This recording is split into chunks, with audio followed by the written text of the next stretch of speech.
좋아요와 구독하기를 사랑합니다. 네, 안녕하십니까. 2021년 2월 6일 한바람 쏘시기 전에 고품격 부동산 특구쇼 부동산 별별 스타에 오신 여러분들 환영합니다. 야, 한 주 뭐 눈도 오고 바람도 엄청 불고 다사다난했던 한 주예요. 그 부동산 공급 대책도 발표되고. 주말 되니까 그래도 나름 좀 풀려서 괜찮은데. 아, 그래요? 네. 그 부동산 공급 대책이 오늘 핫 이슈가 될 것 같은데 너무 생방송하셨죠? 네, 했습니다. 네. 관심은 어떻던가요?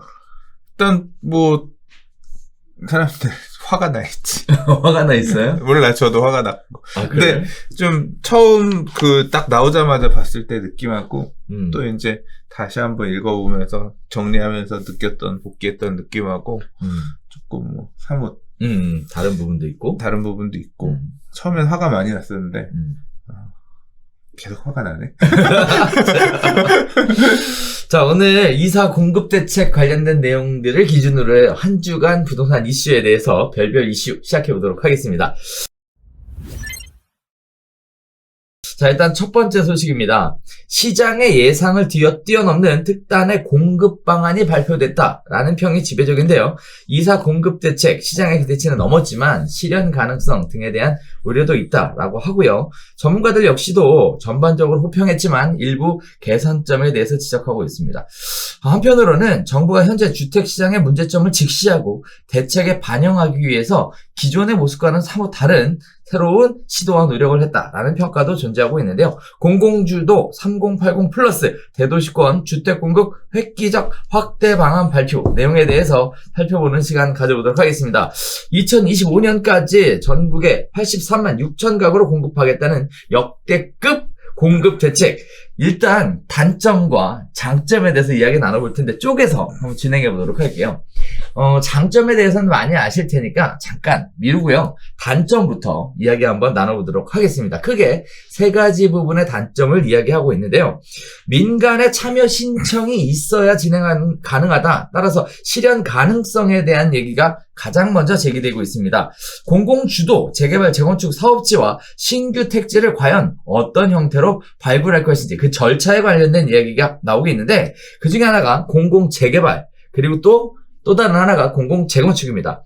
쇼킹한 얘기들이 몇 가지 포함이 됐는데요. 일단 공공이 주도하는 형태의 공공재개발 이야기는 계속 나와왔습니다만 이 공공재개발에 대한 얘기들이 생각보다 주민들의 반응을 이끌어내는 것이 쉽지 않을 것이다 라는 얘기들이 계속 나오고 있는 상황이에요. 반면에 공공재건축 관련돼서도 획기적인 방안이 도입이 됐는데 그 중에 하나가 초과이익 환수제를 배제하겠다라는 내용이었습니다.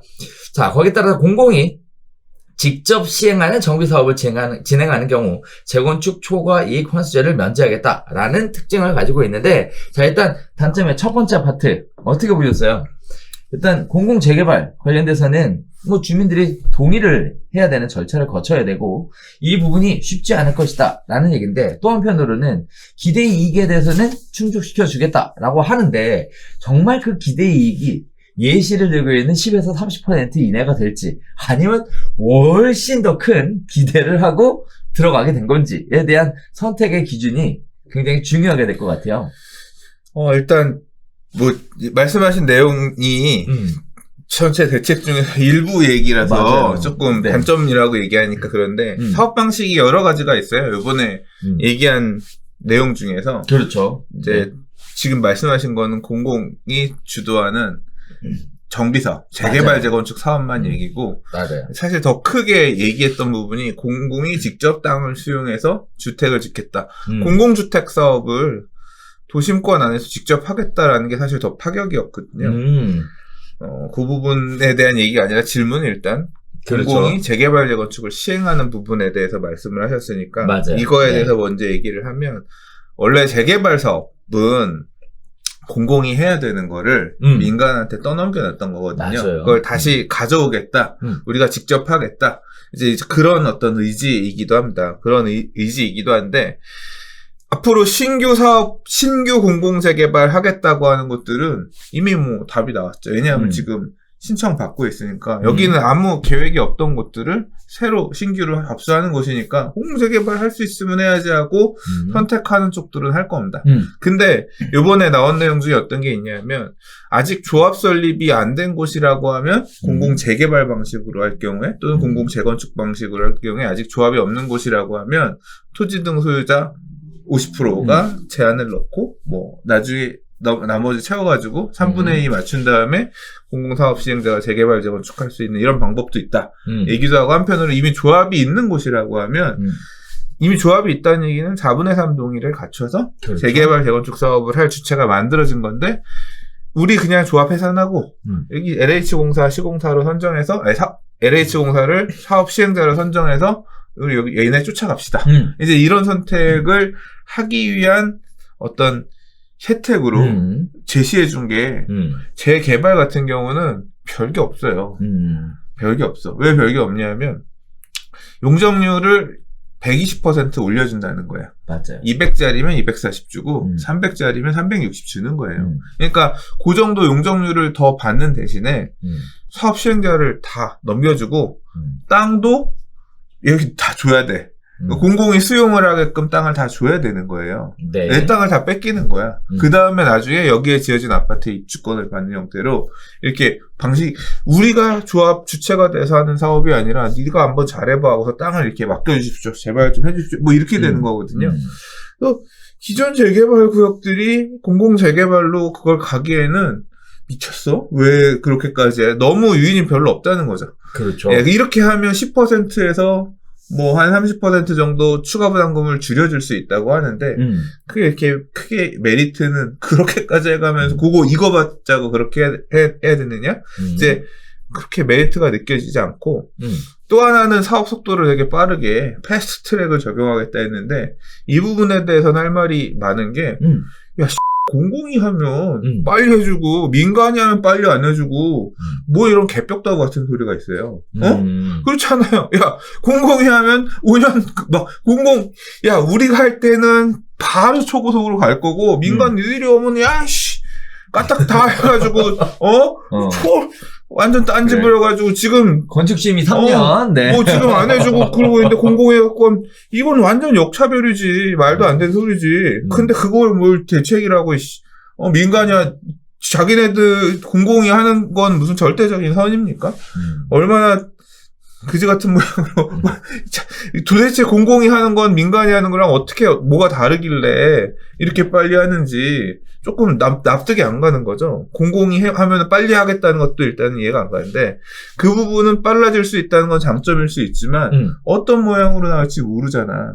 이제 그런 부분 만약에 마음에 안 들어 공공 재개발 사업으로 그러니까 지금 이미 민간 사업으로 조합 방식으로 갈 수 있는 데가 공공으로 갈지 말지를 고민하는 데 있어서 고민스러운 부분도 하나 또 이거죠. 이미 민간 하다가 공공 넘겨줘서 땅 넘겨주고 나면 되바꾸가 안 되잖아. 그렇죠. 그거 다시 우리야 니네 저리 가.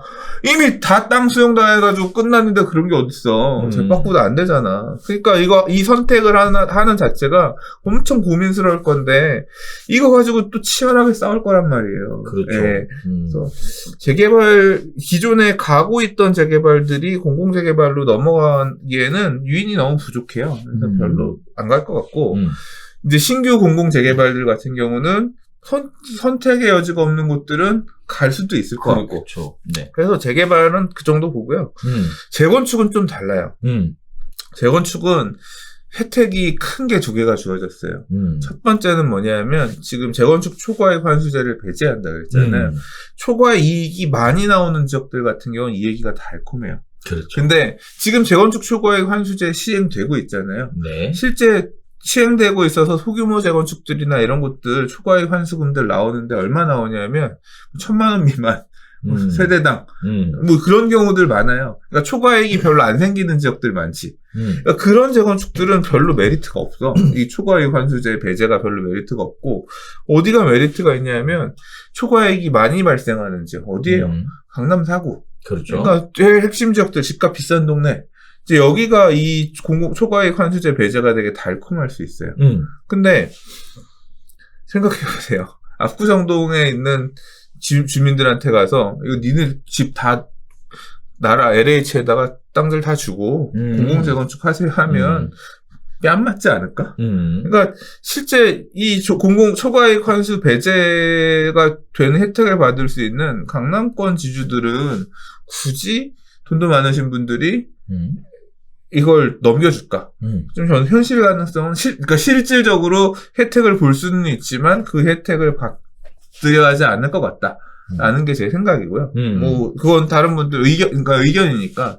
그러면 초과이익 환수 배제가 좀 달콤할 만한 지역들, 그러니까 강남권 아닌 지역들의 재건축에서는 이거 한번 고민해 봅시다. 이득일지. 실제로 한번 따져보는 것들이 있을 것 같고, 뭐, 상계동, 노원구 쪽에 있는 재건축들이나, 목동 이런 데도 저는 안 받을 것 같아요.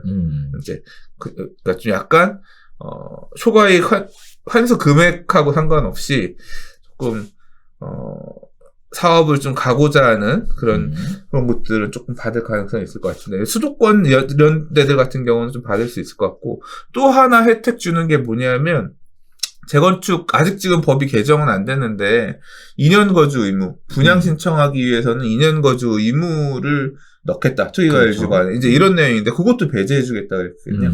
이 초과이익 환수제도 배제해주고 2년 거주 의무 요건 또 배제해주는 분양 신청을 위해서 2년 거주 안 해도 되는 이 두 개가 배제되는 이유는 뭐냐면 재건축이 아니라 이렇게 되면 조합 방식이 아니라 해산을 하잖아요. 이 결국 조합을 해산을 하고 땅을 주는 거기 때문에 조합 방식 아니다 보니까 그런 규제가 걸릴 리가 없어가지고 이 혜택들을 다 얻을 수 있게 되는 거거든요.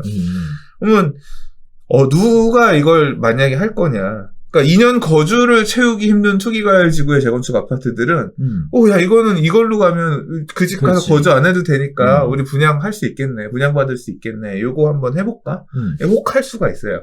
그런 지역들, 그런 혜택이 좀 되게 매력적인. 그러니까 주로 어떤 데냐면 투자 목적으로 10평대 소형 재건축 될 만한 거 사놨는데 거주는 못 하고 있었는데 이거 되면 그냥 그러면 뭐 집 얼마나 대단하게 지을 필요 있냐? 그냥 적당히 이거 해서 공공한테 시켜가지고 나중에 껌 먹고 알 먹고는 하자. 이제 그런 데들 같은 경우는 제한적으로 좀 받을 수 있을 것 같아요. 자, 그래서 요 부분은 이제 그렇게 공공 재건축은 일부 수도권, 서울에서 일부 단지들에서는 2년 거주 의무 없는 거 그런 것 좀 때문에 사실 조금 받으려고 하는 것들이 나올 것 같아요. 강남권역이나 뭐 목동 이런 데까지만 하더라도 잘 안 할 거고 노원구의 재건축들도 아리까리 할 거예요. 근데 더 큰 문제가 있죠. 지금 여의도 재건축 왜 사업 못해요? 목동 재건축 왜 사업 못해요? 일단은 첫 번째는 선행되는 지구단위 계획들 통과 안 시켜준 부분들 이것도 크고 더 큰 문제가 있죠. 안전진단. 그러니까 안전진단 이런 부분들이 안 바뀌었으니까 뭐 초과이익 환수제 배제 공공이 시행하든 우리가 직접 시행하든 뭐든 하려면 안전진단 해야 되는데 좀 안전진단 기준 자체가 하늘 높이 가 있잖아. 적당히 그냥 살만하면 그냥 적당히 사세요. 안 해줍니다 하고 다 이러고 있는 상황인데. 그렇지. 이제 와서 고무줄로 바뀌는 거 이제 아니야? 그런 부분이 이제 그거는 이제 요거 얘네가 할 것 같다고 하면 풀어줄 수 있을지 모르겠지만 그럼 다시 또 얘기가 나오는 거지. 야씨 공공이 하면 왜 봐주고 민간이 하면 맞고. 역차별이네. 그러니까 되게 말이 안 되는 거지. 그러니까 그거 아니야. 땅 갖고 와서 우리한테 바치면 우리가 마음대로 주물러 재건축할 건데 그렇게 좀 풀어주고 아니면 니들이 할 거면 어디 한번 해봐. 누가 그런 표현 쓰더라고요. 데이트 폭력하는 나쁜 남자친구랑 똑같다고. 내가 나랑 잘해줄게. 나랑 사귀자. 해서 거의 나랑 사귀자는 그런 거랑 비슷하다는 거야. 가서 지 마음대로 다 할 거면서. 그러니까 이게 참 나빴다. 그런 거지.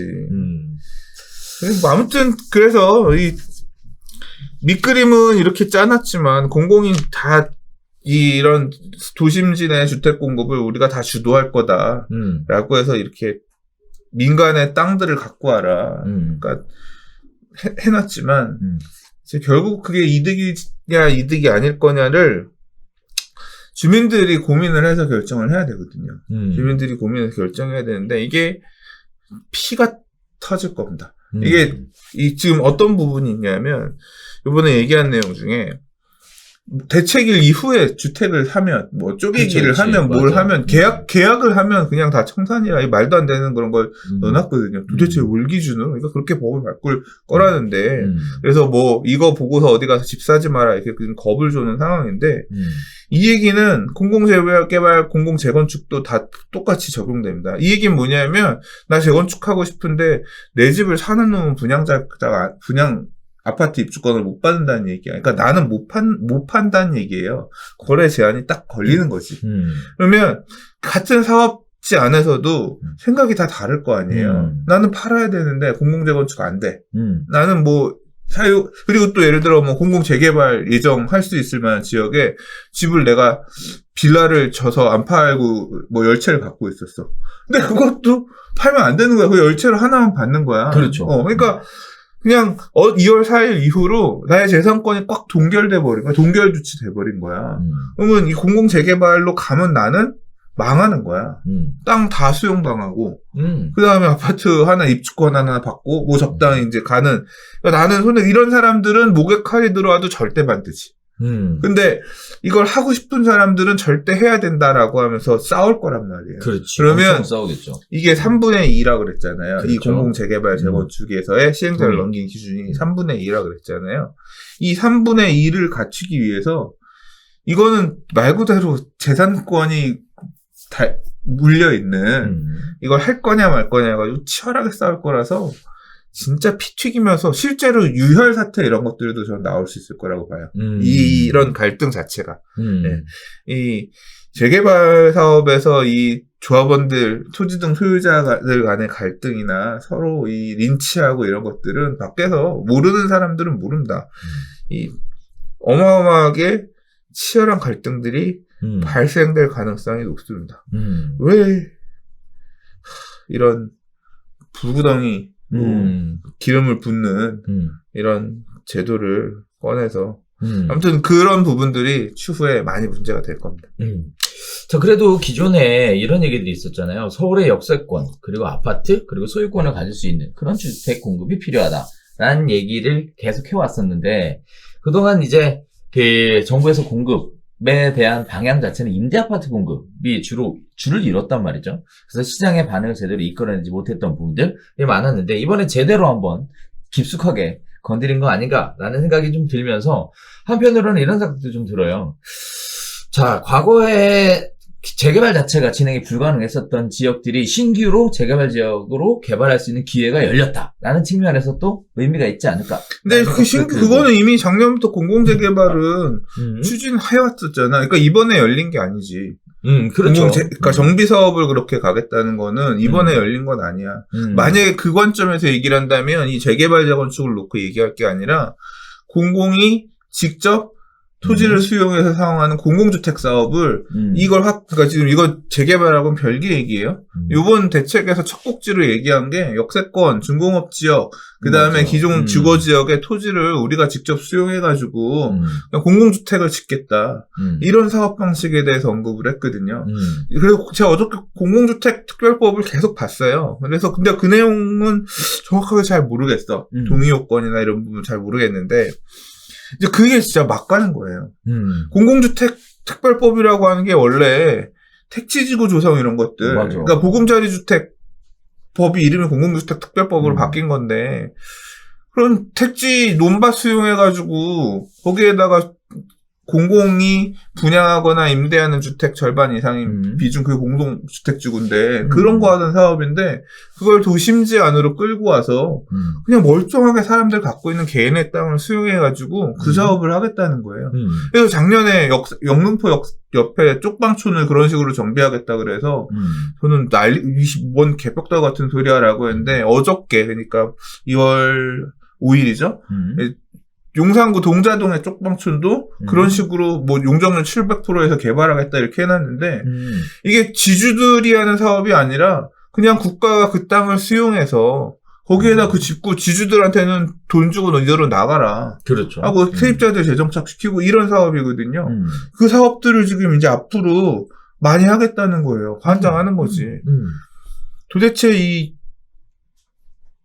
주택 공급이 필요하다 그 목소리는 알겠는데, 그럼 개인의 사유재산권은. 그냥 지금 이 사업들이 앞으로 계속 커져 나가게 되면 그냥 가만히 역 주변에 좋은 땅 갖고 있으면서 나는 이거 세 받아먹고 뭐 하고 이렇게 살아야지 했었는데 나라고 와서 땅 내놔. 야, 국가가 지금 주거 안정을 위해서 집을 지어서 세입자들 보호하고 분양용 주택 좀 하겠다고 하니까 네 땅을 네가 국가에 헌납해야지. 뭔 개소리야. 지금 이걸 지금 대놓고 하겠다고 공포한 거예요. 나는 이해가 안 돼. 받아들일 수가 없어. 네. 아니, 이게,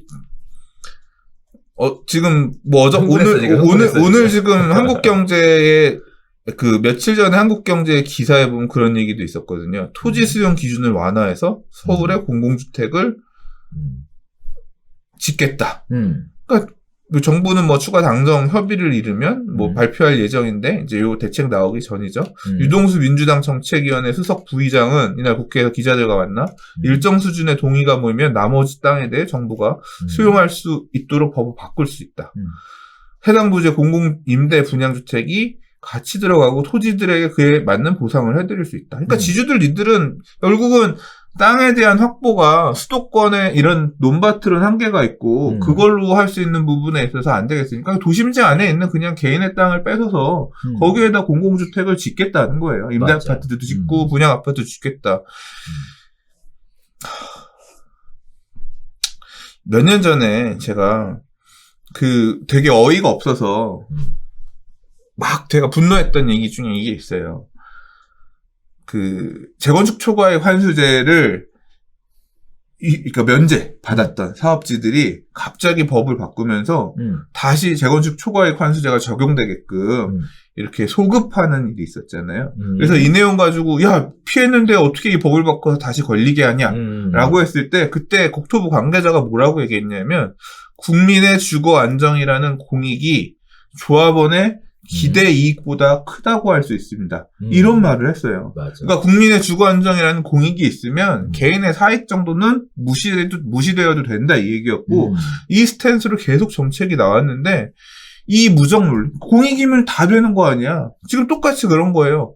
국민의 주거 안정이라는 공익이 역세권 지주들의 사익 기대이익보다는 크다고 볼 수 있습니다. 이 논리면 그냥 땅 다 뺏어도 되는 거야. 자, 이거 역세권도 마찬가지예요. 지금 그래서 이 공공주택 특별법을 보니까 정확하게 이 개인의 토지를 그러니까 이 토지를 수용할 수 있는 기준 이게 주민들의 동의가 필요한 건지 동의 필요 없이 수용할 수 있는 건지 이 부분이 아직 명쾌하지가 그렇죠. 않아요. 절차상의 문제가 예. 아직 명쾌하지 네, 뭐 지금 생각해 보세요. 3기 신도시 짓는데 지주들 3분의 2 동의 있어야 할 수 있습니다. 그럼 그거 되겠어? 그거 없잖아. 그냥 수용할 수 있잖아. 근데 역세권 이 지역도 그냥 공공주택 지구만 지정을 하면 지구 지정하고 공청회하고 바로 수용할 수 있는 건지 아니면 뭐 사업 인가를 낼 때 일정 숫자 이상의 동의가 필요한 건지 이거는 법률적으로 또 검토를 해보고 공부를 해봐야겠지만 일단 만약에 지금 그런 동의 요건이 없다라고 하면 더 황당한 거고 왜 그냥 공공주택지구 지정하고 다 뺏어버리면 되잖아. 수용해가지고 개발 이익 배제된 공시가격으로 보상해주고 내보내버리고 그냥 거기 집 지으면 되는. 그럼 더 심각한 거고 그게 아니라 동의를 받는다고 하면 어떻게 되겠어요? 이제 칼부림이 나는 거죠. 이거는. 왜냐하면 이걸 희망하는 소유자들은 동의를 할 거고 그렇죠. 희망하지 않는 소유자들은 말 그대로 재산을 강탈당하는 거니까 동의율을 낮추기 위해서 엄청 맨날 시위하고 뭐하고 하겠죠. 이거 동의하러 간다고 하면 너 동의하면 안 돼. 죽는다. 서로 갈등이 있겠죠. 그러겠죠. 예, 그러면 그 과정에서 그 갈등이 격화되고 심화되면 진짜 칼부림도 날 수 있는 거예요. 돈의 문제거든, 이거는. 재산권의 문제거든. 또 시청자분들이 그런 거 궁금하실 수도 있어요. 왜 동의하지 않을까에 대한 생각들도 하시게 될 것 같은데, 일단은 소장님 말씀하신 내용을 살짝 좀 정리해보면, 대책하고 맞춰보면, 이런 얘기들이 세 가지가 포함되어 있죠. 아까 얘기하셨던 패스트 트랙 관련된 내용이 포함되어 있어서 공공이 주도하면 굉장히 빨리 갈 수 있다. 그 다음에 또 하나는 우선 입주권 방식으로 사업 관리 처분 방식이 변경이 된다. 라는 얘기가 마치 옛날의 재개발 형태로 돌아가는 거 아니냐. 뭐 이런 식의 얘기도 있고, 또 하나는 이제 왜 동의하지 않을까에 대한 얘기 중에 하나가 이제 계속 시장에서 반대를 해왔던 분들이 기존에 월세를 받았던 분들이 특히 많죠. 큰 다가구주택을 가지고 계시다가 월세를 받으셨던 분들이 계시죠. 정비사업 시장하게 되면 아파트를만 받게 되니까 생활이 끊기는 거예요. 이런 부분들에 대해 리츠로 전환을 해서 일정 부분 수익이 리츠를 통해 발생할 수 있게 하겠다. 이런 식의 아주 새로운 얘기도 내놨기 때문에 왜 굳이 반대하냐, 찬성해도 되는 거 아니냐라는 생각을 시청자분들도 하실 수 있을 것 같아요. 그건 어떻게 생각하세요? 그거는 그런 선택을 왜 강요하냐고요. 문제는 그것이 왜 이래라 저래라를 강요받게끔 하냐는 거죠.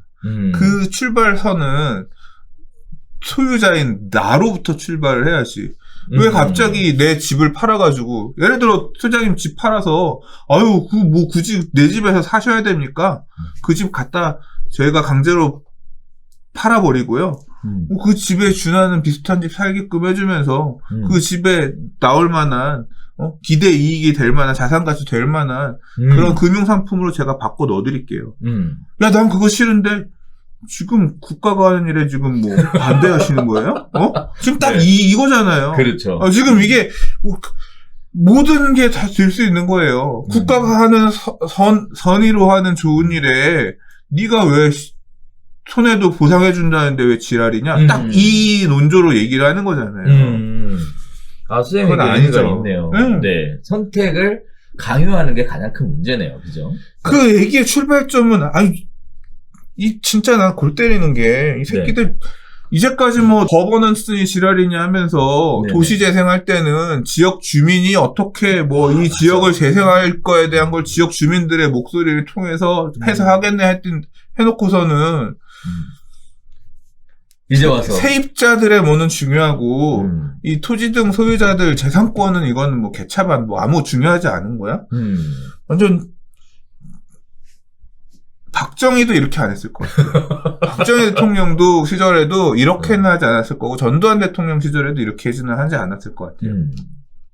자, 그래서 지금 공공재개발 얘기 나오면서 다양한 이야기 한번 나눠봤는데, 공공재건축 관련돼서도 과거에는 공공재건축을 참여하는 사람이 사실상 없다라고 봤는데, 이번에 기회가 생겨서 오픈되는 거 아니냐라는 기대감도 불러일으키게 되는 것 같아요. 다만, 소장님 얘기하셨던 부분들에 있어서 상충되는 부분들 또는 배치되는 부분들 이런 부분들이 많이 적용이 될 것 같은데 대표적인 케이스가 음아파트는 구역 지정을 안 했기 때문에 지금 진행이 될 수 없는 상황이었는데요.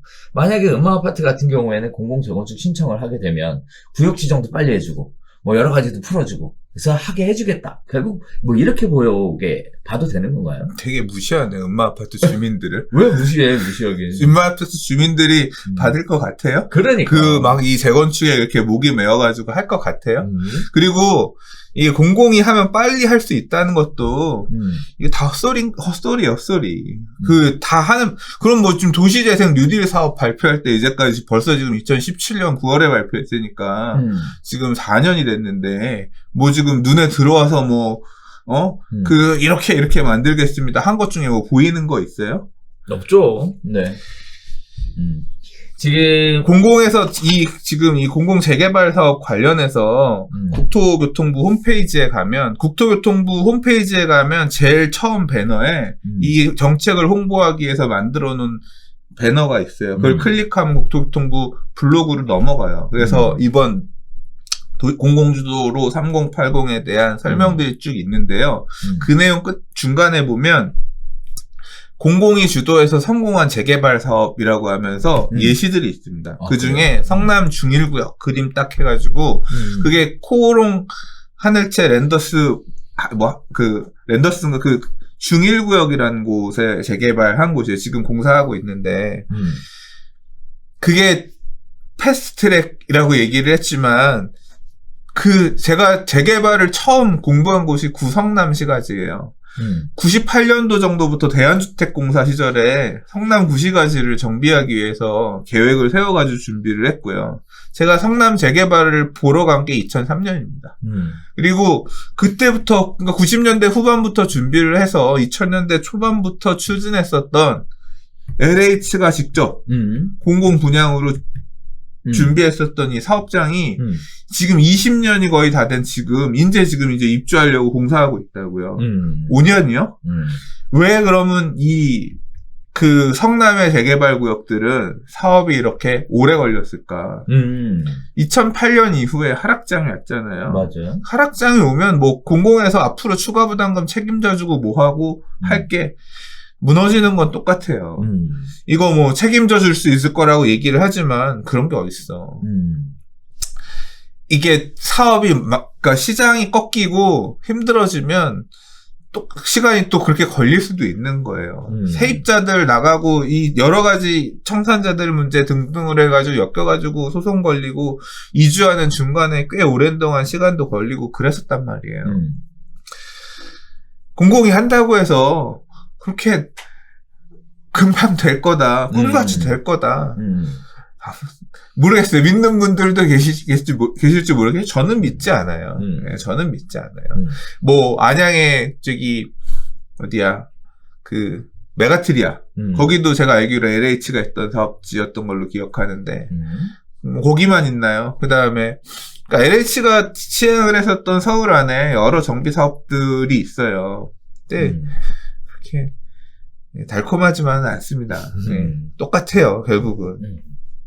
자, 시장에 보면 이번 대책 발표에 의해서 굉장히 많은 공급이 이루어진다라면서 많은 분들이 이렇게 굉장히 좋은 지금까지 없었던 역대급 공급이다 이런 식의 이야기를 하면서 아까 얘기했던 음마 아파트도 되는 거 아니냐 뭐 하는 거 아니냐라고 기대 심리를 굉장히 많이 기사들에서 뿜어주는데 막상 이렇게 뚜껑을 열어보면 원치 않은 형태, 그러니까 지나치게 기대하는 어떻게 보면 기대의 거품이 꼈다 그럴까? 네. 이런 부분들이 존재하는 부분도 생각을 좀 해보시고 이해를 하시면 더 정확한 판단이 되실 것 같아요. 그러니까 이 정부가 얘기했었던 서울 안에 30만, 전국에 80만 이 숫자를 보실 필요 없고 결국은 땅을 민간으로부터 내놔라. 그 땅을 받아서 우리가 하겠다라고 하는 건데 땅 가진 사람들의 생각을 들어봐야 돼요. 땅 가진 사람들은 어떻게 그래야지 이게 의미 있는 숫자가 될 수 있는 건데 일단 제가 봐서는 되게 제한적이죠. 가장 가능성이 있는 거는 역세권의 소규모 지주들이에요. 소규모 지주들. 그러니까 이 내용 중에 어떤 게 있냐면 수용 방식으로 가는 건데 민간 사업자가 할 수 있는 게 그러니까 민간 사업자가 제한할 수 있는 게 있거든요. 민간 사업자가 여기를 공공주택 특별 공급 그러니까 공공주택 지구로 지정을 해서 여기를 그러니까 자기네들이 땅을 많이 갖고 있으면 그렇게 신청해 볼 수 있는 이제 그거 열겠다는 거거든요. 이제 그런 방식이 가능한데 이 얘기 나오고 나서 이건 제가 지금 다니고 있는 대학원 단톡방에서 본 건데, 모 건설사 상무님이 지주들이랑 토지 매입 협의하기 위해서 이제 협의를 하고 있었는데, 2월 4일날 대책 딱 10시에 엠버거 터지고 나서 용적률 700% 이거 이렇게 가겠다고 하니까 평당 땅값을 딱 1억씩 올리더래요.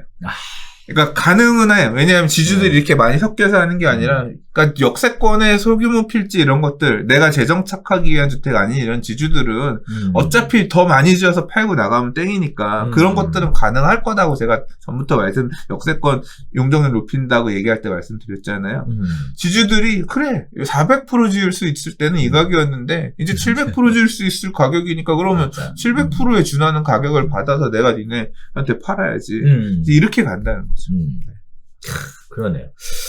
자, 지금 공공주도 3080에 대한 이야기들을 계속 나누고 있는데요. 단점에 대한 이야기를 중심으로 시작을 한번 해보고 있습니다. 단점에 대해서 또 지적하고 있는 크게 세 가지 부분이 있는데요. 일단 첫 번째가 공공주택이 공급되게 되면 품질의 문제가 있지 않겠냐. 즉 조합원들, 토지 등 소유자가 원하는 주택의 공급이란 좋은 고급화 주택을 원하는 건데 이거 너무 질 낮은 주택만 공급되는 거 아니냐. 또 고층 조밀한 개발을 통해서 쾌적성이 저하되는 거 아니냐에 대한 얘기가 계속 제기되고 있는 상황이고요. 또 지나치게 빠른 공급 일정이 또 여러 가지 다양한 부가적인 변수에 의해서 문제를 만들어내는 거 아니냐 이런 얘기들이 나오고 있어요. 그래서 뭐 순환 정비 방식 같은 이상한 얘기들도 또 나오고 있고요. 또 마지막으로 세 번째는 임기가 얼마 안 남았는데 이제 만들어서 계속 지속적으로 추진되겠느냐 이런 식의 제기가 또 만들어지고 있는 상황입니다. 자, 이런 부분들은 어떻게 보셨어요? 그러니까 저는 공공주택의 있죠. 품질 문제는 문제가 없을 거라고 생각해요. 아, 그래요? 뭐 고급화 문제는 그럴 수 있죠. 고급화는 안 될 수 있는데 그렇다고 해서 못 살 집을 만들 거라고 생각은 안 해요. 근데 이제 아무래도 용적률을 높이면 좀 약간 그런 쾌적성이 저하되는 그런 문제는 제한적으로 있을 수도 있다고 생각합니다. 그렇죠. 예, 역세권 이런 단지들 같은 경우는. 맞아요. 네. 그리고 뭐 순환정비 말씀을 하셨는데 순환정비 모델은 지금 어제 동자동 얘기도 있었고 그 다음에 그 앞에 영등포 쪽방촌에서도 얘기 나왔던 건데 그러니까 순환정비 방식이 어떤 식으로 지금 얘기를 하고 있냐면 기존에 그 사업을 추진할 곳에 살고 있는 세입자들 있잖아요. 맞아요. 이 세입자들이 거주할 임대 아파트를 먼저 만들고 그러면 재정착을 임대 아파트를 먼저 시킨 다음에 그럼 기존에 살던 데들이 나오잖아요. 그럼 그쵸? 그때 거기 부순 다음에 거기 아파트를 짓고 그러니까 네. 순환 이렇게 정비를 하겠다 그런 내용이에요. 공공주택 사업을 할 때 그래서 이제 그런 부분들을 조금 반영해서 재정착을 어느 정도 고려해서 사업을 하겠다는 얘기인 거고요. 그다음에 지나치게 빠른 공급 일정 부분도 사실 좀 이게 진짜 과연 가능할까 싶어요. 그러니까 이게 지나치게 빠른 공급 일정이라고 하는 게 그러니까 재개발 재건축은 별개예요. 어차피 그거는 주민들의 목소리가 많이 반영이 돼야 되는 거라서 이 받아들이기도 당장 이렇게 큰 패러다임 전환을 주민들이 받아들이는데도 시간이 걸릴 거라서 별개로 논의를 놓고 보고 일단 공공이 땅을 수용해서 바로 수용해가지고 갈 수 있는 이런 공공주택 건설 사업을만 놓고 얘기를 해서 보면 이게 영등포 쪽방촌도 보도자료들을 보면요. 어떤 식이냐면요. 작년 봄에 발표를 했고, 작년 초에 발표를 했고요. 7월에 지구 지정을 했거든요. 그러고 나서 7월에 지구 지정하면서 보도자료가 뭐였냐면, 2021년 올해 착공 예정이에요. 그러니까 올해 가을, 올해 안에 착공한대. 그러니까, 그러면 1년, 2년 안에 지주대 땅을 다 수용 끝내고, 땅 다 뺏은 다음에 세입자들도 다 내보내고, 철거한 다음에 바로 짓겠다는 거잖아요. 어마어마하게 빠른 속도거든요. 이거를 빈 땅도 아니고 도심지에서 이렇게 할 수 있다는 게 과연 가능할까? 재개발 사업도 아시겠지만 2주 하는 데만 2년도 걸리고 2년도 더 걸리고 그러잖아요. 그렇죠. 세입자들 명도가 잘 안 돼서. 근데 이거는 1년 안에 토지도 다 뺐고 세입자도 다 내보내서 착공까지 하겠다라고 하는 거는 어마어마하게 빠른 속도인데 이 사업들을 지금 동자동에서도 그렇게 한다는 거고 그러면 이게 과연 가능할까? 하게 되면 장난 아니게 이제 분쟁이 격화되겠죠.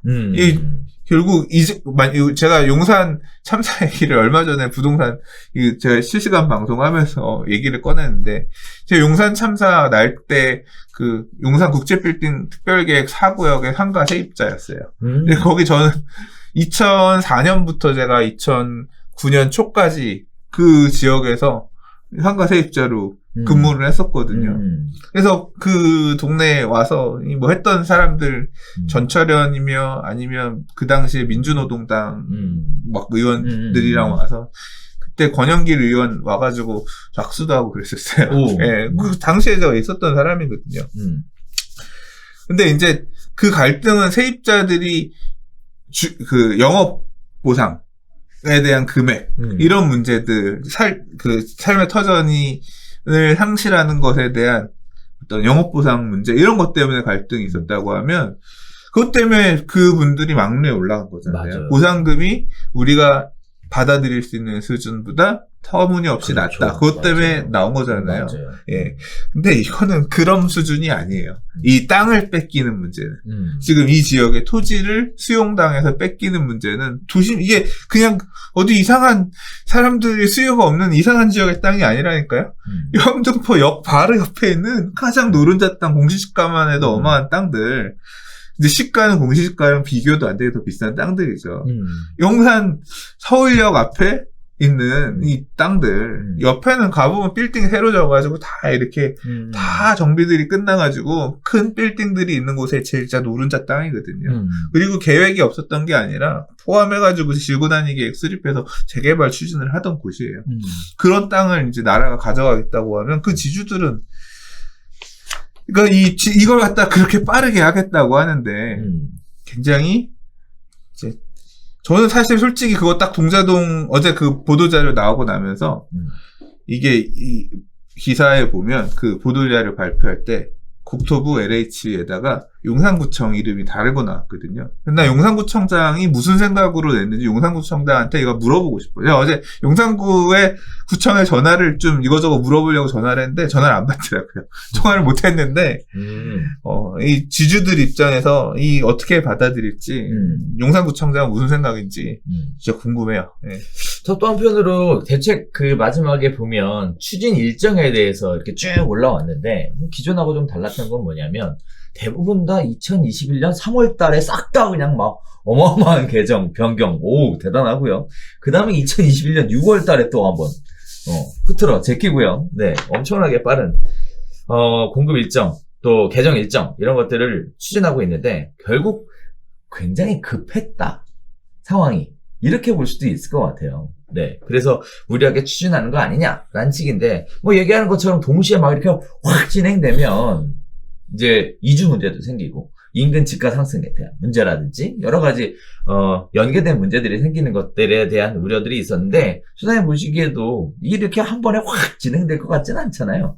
이제 가는 거는 가고 네. 될 만한 이득이 될 만한 그러니까 딱 돈이라고 하는 거는 이게 결국은 돈의 문제로 정리가 될 거거든요. 이게 돈 냄새를 맡고 안 맡고는 너무 빨라요. 그러니까 이런 식의 공급 확대 정책이 과거에도 없었던 건 아니에요. 우리 과거를 돌이켜보면, 그러니까 재개발 재건축 사업이 2000년대 초중반부터 시작을 해가지고 중후반에 확 확대가 됐잖아요. 그거 할 때 이거 돈 되겠다 싶으니까 엄청나게 사람들 달라붙어가지고 갖고 갑자기 분양가 상한제 적용하겠다라고 하니까 갑자기 설립이 안 되던 조합이 막 순식간에 설립되고 사업 시행 이격까지 속전속결로 막 받아버리고 관리처분까지 2008년에 대이주의 난이 발생했었잖아요. 그러니까 그 투자도 막 갖고 그거에 발맞춰서 사업도 그렇게 갔잖아요. 그러니까 결국 투자자들은 결국은 이게 돈이 되겠다 싶은 곳들은 그렇게 크게 붐업을 하고 움직여요.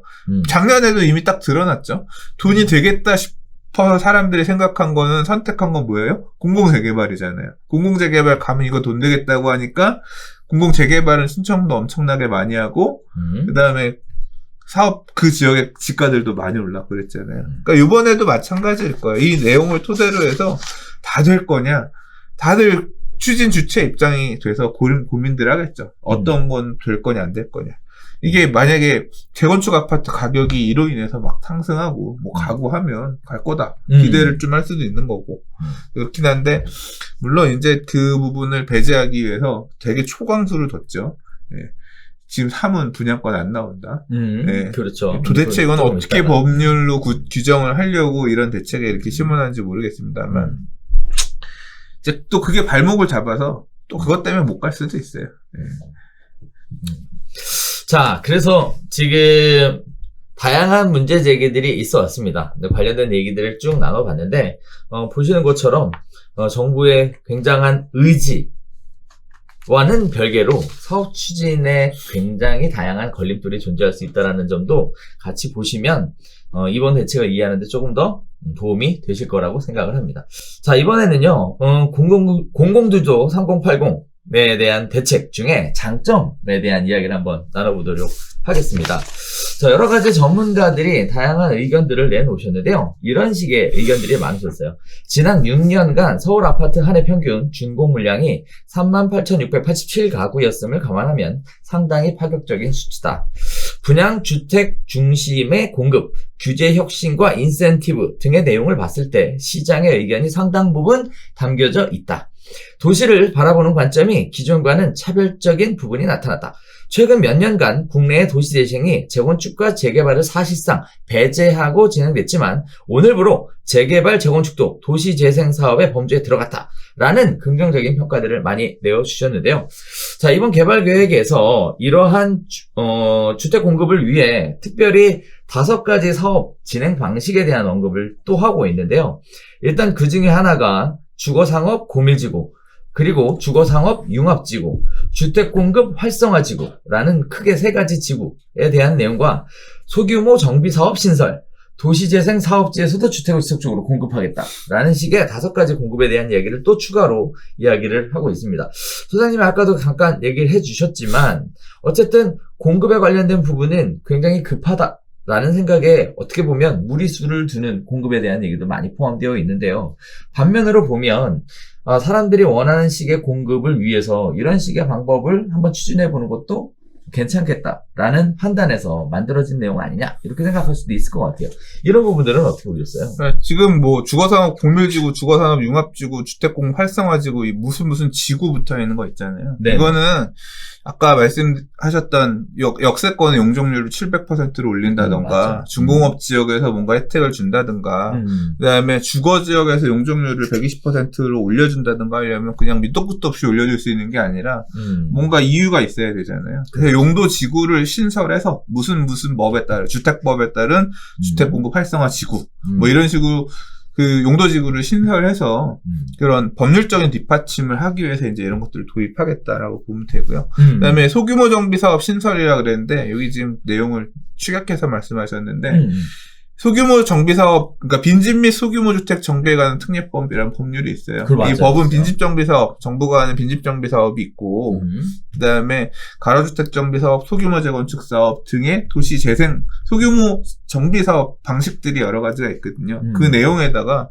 역세권 소규모 정비 사업이란 걸 하나 더 신설해 추가하겠다는 거에서 이 지하철역 350m 이내의 역세권에서 할 수 있는, 그러니까 지주들을 조금 모아가지고, 이 소규모 주택 정비 사업 방식으로, 그래서 이 소규모 주택 정비 사업이라고 하는 건 도시정비법, 그러니까 재개발 재건축을 다루는 도시정비법에서 빠져나온 법률이긴 한데, 그러니까 좀 축약해가지고 빨리 할 수 있게끔 하는, 추진할 수 있는 법률 근거를 다룬 거죠. 그래서 그런 방식을 통해서 역세권 주변에 지주들이 좀 도모를 해가지고 사업을 할 수 있는 그런 내용을 좀 포함하겠다. 이제 그 부분이 좀 더해졌어요. 그리고 도시재생사업지에서 주택공급 이 내용은 뭐 맨날 원래 이 정부가 처음에 딱 들어서서 하는 얘기가 그거였잖아요. 앞으로는 철거 중심의 전면 철거 정비 사업을 배제하고 소규모주택 정비 사업을 통해서 주택 공급을 하겠다라고 했는데 지금 4년이 지났는데도 가로주택 정비 사업이 뭐니 이런 게 이게 성과물이 잘 보이는 게 없잖아요. 물론 움직이는 곳은 있으나 근데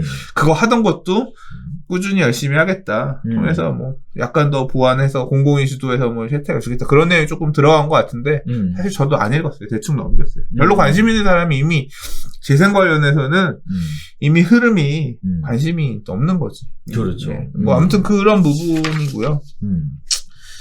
네. 뭐 장점이라고 얘기는 했는데 나머지 말씀하셨던 부분은 실제 이제 뚜껑 열어봐야 지주들이 어떤 생각을 갖고 있는지 이 공공의 이런 구애에 또는 협박에 화답을 할 거냐 그건 난 모르겠고 이렇게 있을 거냐 이제 봐야 될 것 같고 최근 몇 년간 국내 도시재생이 재건축과 재개발 사실상 배제하고 진행됐지만 오늘부로 재개발과 재건축도 도시재생 사업의 범주에 들어갔다. 뭐 이런 평가도 볼 수 있는데 그렇게 평가를 하기보다는 그냥 도시 내에 도심 내에 정비는 민간에 맡기지 않겠고 공공이 주도하겠다. 우리가 다 할 거니까 내놔, 땅 내놔. 뭐 그렇게 해석을 하는 게. 근데 물론 이제 이게 제가 막 아까 앞서부터 되게 막 부르르 떨면서 막 얘기하는 거를 좀 느끼셨겠습니다만 얼굴이 하얗게 질리더라고.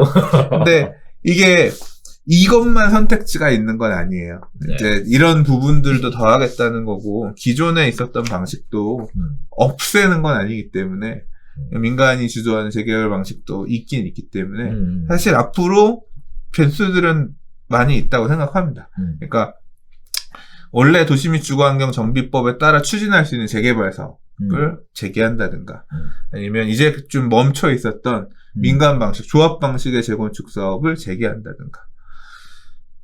근데 재건축 사업 같은 경우는 이 재건축 초과액 환수제도 이런 것들 손을 봐야지 좀 정상적으로 작동할 수 있고 안전리당 기준 이런 부분도 다시 좀 정상적으로 작동할 수 있도록 손을 봐야지 갈 수 있을 건데 이게 서울시가 재건축을 다시 재개하고 싶어도 그러니까 앞으로 4월에 있을 서울시장 선거 때 친정비사업 그러니까 공공주도가 아닌 민간 중심의 정비사업을 밀고 싶은 서울시장이 당선된다고 하더라도 이 재건축 초과액 환수제나 아니면 재건축 안전진단 기준 이런 거는 서울시장이 어떻게 이렇게 할 수 있는 게 아니라 이거는 정부 쪽에서 그러니까 국회에서 또는 국무회의에서 바꿔야 되는 건데 시장이 바꿀 수 있는 건 아니거든요. 그런 언밸런스는 좀 나올 수도 있을 것 같아요. 근데 이제 열려있는 민간 방식의 정비사업, 재개발 이런 것들 같은 경우는 조금 그런 쪽으로 활성화될 수도 있고 그런 선택의 가짓수가 놓여진 상태에서는 이제 지주들 또는 노후 불량 건축물들을 갖고 있는 지역의 사람들은 공공 재개발로 갈 거냐 그냥 재개발로 갈 거냐 이제 고민하고 그럴 것 같아요. 자, 그래서 이번 대책에 대해 소장님이 평가를 한다면 한 줄 평가? 네. 뭐 제가 한 줄 평가는 아니고 제가 딱 이거 대책 보고 나서 처음에 했던 말이 그거였어요. 공급 시그널이 어딨냐. 깡패가 땅 내놓으라고 협박하는 것밖에 안 보이는데 이게 첫마디였어요. 저는 그렇게 읽혔어요. 실제로 30, 80, 30만, 80만은 민간 땅 내놔. 우리가 주도해서 너희 집 지을 거니까 땅 내놔. 땅을 내놓기 위한 허들을 낮출 거야. 조합? 다 필요 없고, 그냥 니들끼리 3분의 2 동의만 갖고 오면 우리가 땅 다 뺏어가지고 거기다 집 지을 거. 이런 느낌이거든요. 그래서 불쾌했다. 근데 이제 다른 이 이사대책 나오고 나서 어떤 경제신문사에 한 기자분께서 딱 4글자 쓰셨는데, 공로민불이라고 쓰셨어요. 공로민불. 그게 무슨 뜻이죠? 내로남불 아시죠? 네, 내가 하면 로맨스, 남들이 하면 불륜. 공공이 하면 로맨스, 민간이 하면 불륜. 딱 그런 관점에서 제도를 내놓은 거예요. 공공이 하면 다 선이야. 공공이 하면 국가를 위한 거고, 개인은 그 첫마디에 딱 나오잖아요. 네. 국민의 주거 안정이라는 기대, 공익이 민간의 참여자 일부의 사익보다 더 무시될 수 없지. 무시돼도 우월하다. 그런 관점에서 지금 만들어져 있기 때문에 저는 싫어요. 이 대책의 이름의 시작이 공공주도라고 되어 있는데 수장님 얘기는 일종의 공로민불 3080입니다. 그러니까 공급대책으로 안 읽혀요. 그냥 그러니까 제목부터가 공공주도예요. 그러니까 앞으로 공공이 다 하겠다. 민간한테 기대지 않고 공공이 하겠다. 니들은 땅만 내놔. 우리가 알아서 할 거니까. 우리가 하면 빨리 할 거고 뭐 다 그런 얘기이기 때문에. 저는 이거 딱 보고 이런 생각이 좀 들었어요. 공공이 이렇게 다 주도권 가지고 다 쥐고 흔들면 공인중개사는 뭐 먹고 살아야 되나 이런 생각을 잠시 해봤는데 아무튼 이번 발표에 대해서 계속 이야기를 나눠봤는데요. 각자 나름대로 평가하시는 방법들은 다르실 거라고 생각합니다. 뭐 소장님 얘기처럼 뭐 이렇게 막 광고를 하시는 분도 있으실 거고 또 한편으로는 그거 당연한 거 아니냐 하시는 의견들도 있으실 것 같은데요. 아무튼 너무 흥분하지 마시고 네 편안하게 이야기 나눠보시면 좋을 것 같아요. 근데 각자의 의견인 건데 감정은 너무 안 실어주셨으면 하는 바람이 있습니다. 요새 유튜브 댓글에 의견을 넘어 감정이 너무 실리는 것 같아서 네 미리 좀 말씀드리도록 하겠습니다. 자, 두 번째 이야기입니다. 대책 발표 이후에 사들인 집, 토지는 분양권을 못 받는다는 얘기입니다. 공급이 발표가 됐고요. 거기에 따라 개발이 진행이 되고요. 그러면 상대적으로 이익이 발생이 되겠죠. 거기에 따라서 투자 또는 투기라고 불리는 사람들이 달려들 것이다 라고 예상을 해서 사전부터 투기는 불가하다라는 선언을 했다라고 얘기할 수도 있을 것 같은데요. 이번 대책안에 포함된 중요한 5가지 투기 방지 대책에 대한 이야기 한번 나눠보도록 하겠습니다. 동시에 투자의 관점에서 과연 기회를 어디로 잡아야 하는가에 대한 이야기도 한번 나눠봤으면 좋겠는데요. 대책 발표를 이후에 공공시행 정비사업지구나 도심공공주택복지사업지 등에서 부동산을 사더라도 주택, 상가의 우선 공급권을 주지 않도록 했다고 합니다.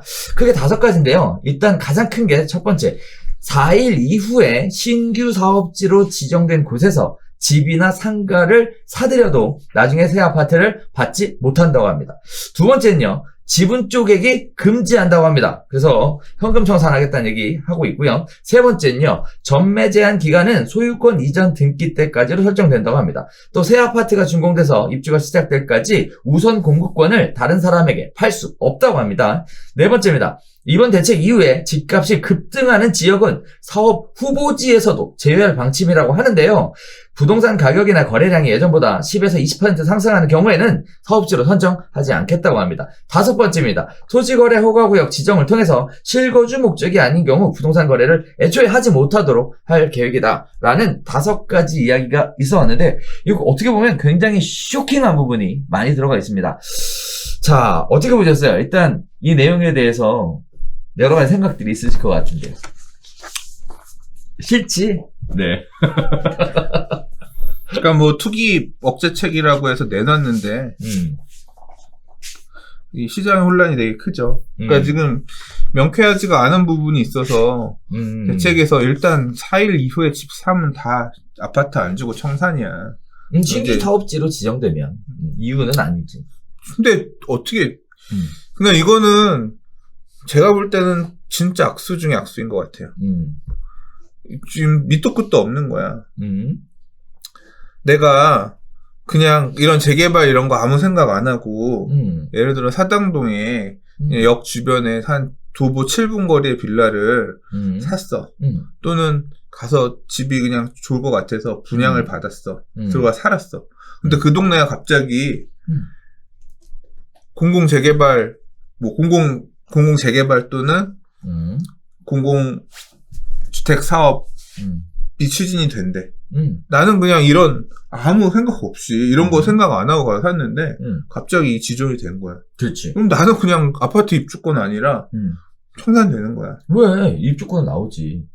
왜? 지정이 안 됐으니까. 신규 사업지 지정은 안 됐으니까. 아, 그렇게 따지면 지금 다 사도 되는 거야. 신규 사업자 아무 데도 지정 안 됐으니까. 그래서 마지막에 네 번째 얘기가 나오는 거잖아요. 그 얘기 아니야. 그 얘기가 아니에요? 그 얘기 아니야. 그래요? 지금 시장에서 다 막 가는 게 이거야. 지금 사업지는 언제 지정될지 몰라. 그럼 지금 막 가서 사도 돼. 그 얘기 아니야. 그 얘기 아니었어요. 지금 그래서 다 막 가는 거야, 사람들이. 네. 신규 사업지는 언제 나오겠어요? 지정될 때 나오겠지, 그러면. 그러니까 지금 그런 부분도 되게 명쾌하지가 않아. 내가 이거 그래서 이 부분에 대한 해석이, 왜냐하면 이게 보도자료에서는, 국토부 보도자료에서는 사업구역, 사업예정구역이라는 명칭을 나눠가지고, 사업구역에서는 대책 발표 2월 4일 이후에 계약하게 되면 사는 것도 아니야. 소유권 이전 기준이 아니라 계약만 하더라도 청산이다. 그리고 계약 날짜 이후에 쪼개기에도 청산이다. 그 다음에 사업 예정지구 같은 경우는 토지거래 허가 제한을 묻겠다. 그래서 그럼 사업구역이라는 표현은 추후에 지금 이미 뭔가 정비구역이든 이런 구역이 묶여있는 곳을 말하는 건가? 그러면 정비 예정구역처럼 아직 지금 서울시장이 정비계획을 수립해서 고시하지 공람공고 안 한 지역은 그럼 정비 예정구역으로 볼 수 있는 건가? 이런 부분 표현이 너무 모호하다. 좀 국토부에서 정리를 해줬으면 좋겠다. 근데 물어봐도 답변해주는 곳 없고, 그래서 아는 기자분들한테 이거 좀 알아봐 달라고 그랬는데 온 답변이 온 답변이 있어요. 그러니까 이게 그 부분이 정확하게 그 기자도 직접 얘기를 한 게 아니라 일부러 모호하게 지정을 해서 헷갈리게 하려는 의도가 있지 않았을까? 네. 라는 생각도 드는데, 일단 답변 한번 볼까요? 지금 뭐라고 얘기를 했냐면, 잠깐만. 지금 일단, 경제신문사의 기자분 답변은, 네. 여기 확인을 해봤는데, 정비구역 기준이 아니라, 모두 해당이다. 이렇게 얘기를 했대요. 모두 해당? 네, 모두 해당된다. 여기서 모두가 뭐야? 그러니까, 예정 구역이든 아니든 이런 부분도 2월 4일 이후에 사면 안 된다 이런 식으로 얘기를 했나 봐요. 근데 이게 명시적으로 딱 나온 게 아니라 전에서 걸러들은 얘기니까 일단 겁은 많이 드는 거지. 그렇구나. 일단은 뭐 제 개인적인 생각으로는 그건 좀 어거지다라는 생각이 들어요. 뭐 현재 시점에서는 뭐 재개발로 지정되겠다라고 하는 지역이 지정이 됐잖아요. 시범 지역이 지정됐으니까. 이제 이런 지역들은 일단 논외로 하고 앞으로 지정되는 지역 관련돼서는 현재는 알 수가 없으니 뭐 그런 부분들은 문제가 없어야 되지 않을까라는 생각이 들고 반면에 그게 상식적인 얘기인데 그렇지 않을 거라고 얘기를 한 거예요. 보도자료에도 그런 뉘앙스로 쓰여져 있어. 그래요. 절대 하지 마라. 나는 그게 당연한 얘기일 거라 생각하고 그냥 그런가 보다 하고 넘겼지. 그래서 뭐 옛날에 나왔었던 얘기들을 지금 뭐 다시 기사들 중에 보면 이건 위헌 소지가 되게 많다. 아니 뭐 지정도 안 됐고 뭐 안 됐는데 이게 소급해서 청산시키겠다는 거잖아요. 이게 지금 법이 만들어진 게 아니잖아. 대책 한 줄 나온 거잖아. 그렇죠. 근데 나중에 만들어진 법이 소급해서 2월 4일 이전의 것들은 다 청산한다 뭐 이런 식으로 그게 가능할 거냐. 아닌 것 같아. 이건 뚜껑 열어봐야 되는데 일단 제 생각에는 일단 그래요. 아닌 것 같아요. 생각만 믿기엔 리스크가 크지? 아니야. 그렇게 하는 게 좋아. 그냥 소급해서 다 청산시켜버려. 그래야 이거 안 하지. 왜냐하면 청산되는 사람들은 목에 칼이 들어와도 구역 지정, 이 공공재개발 반대할 거 아니야. 그러네. 지금 막 사가지고, 그러니까 이게 딱 그거라니까요. 가서 나는 아무 생각 없이 샀는데, 지금 이 재개발 사업이 가면, 재개발 사업 돼? 우리 동네 좋은 거야? 하려고 가서 봤는데, 님은 청산. 이미 청산이라고 살생부에 적혀 있어요. 왜? 2월 4일 이후에 계약하셨으니까. 그럼 나 청산되는 거야? 그럼 난 절대 반대지 하면서, 동의를 못. 그러니까 그런 사람들과 청산되는 사람들과 분양받을 수 있는 사람들 간에 칼부림 날 수 있다니까요. 한편으로는 그래요. 일부러 모호하게 아까 말씀드렸던 것처럼 일부러 모호하게 하면서 일단 이빨이 주고 그때 가서 이제 법 만들면서 기준을 슉 만들려고 하는 거 아닐까? 왜 이렇게 갈등을 조장하냐. 그런 생각도 들어요. 자, 그동안 계속 얘기 나왔었던 것들 중에 하나가 지분 쪼개기에 대한 문제들은 계속 있어 왔는데 역시 지분 쪼개기도 금지하는 형태로 갔어요. 물론 이것도 역시 언제적 기준으로 적용될 것이냐에 대한 얘기들은 계속 있을 것 같고요. 자, 다음에 전매 제한 기간. 이거는 지금도 뭐 계속 있어 왔으니까 뭐 특별할 게 없을 것 같고. 5년 재당첨 제한 세대원 전체 걸리는 게 마찬가지로 이것도 있습니다. 자, 다음에 집값 급등하는 지역은 사업 후보지에서 제외한다라는 얘기는 결국은 뭐 사람들이 후보지로서 거론되는 지역 가서 우르르 가면 거긴 빼버리겠다라는 일종의 면피용이라고 생각하는 부분이 있고요. 토지거래와 관련된 부분들은 계속 얘기 나왔었던 부분인데 사실 이거 굉장히 센데 실거주. 그렇죠? 근데 거래 자체를 굉장히 힘들게 하는 여건 중에 하나인데요. 자, 이런 부분들이 종합 선물 세트로 묶여서 투기는 불가하다라는 강력한 선언을 했다라고 보여지는데 그 중에 하나 우리 처음 얘기 나왔던 논란이 되는 부분이 4일 이후에 사는 모든 부동산에 관련돼서 우선 분양권을, 우선 입주권을 안 준다. 이 부분은 계속 얘기가 될 것 같아요. 그러니까 이번 이사 대책에 따른 투기 과열 방지 대책 부분은 이 발표된 보도자료 내용만으로는 이해하기 힘든 부분이 많이 있어서 좀 추후에 다시 정리를 해서 이 부분은 왜냐하면 이거는 뭐 짓겠다 이런 어떤 게 아니라 하면 바로 불이익을 당하는 제재에 그렇죠. 대한 부분이기 때문에 별도로 따로 정리를 해서 지금 불확실하니까 얘기를 못 드리는 거고 좀 명쾌하게 정리가 되면 다시 한번 언급할 필요가 있을 것 같습니다. 조만간 나오겠죠. 여러분들이 지금 열심히 넣지 않겠어요? 네. 수장님도 넣으셨죠? 안 넣었어요. 나 솔직히 이사 대책 나온 날 재개발 꼴보기도 싫어가지고. 술 먹었구나. 네. 술은 안 먹었는데 아무튼 보기도 싫어 이제. 그렇구나. 이런.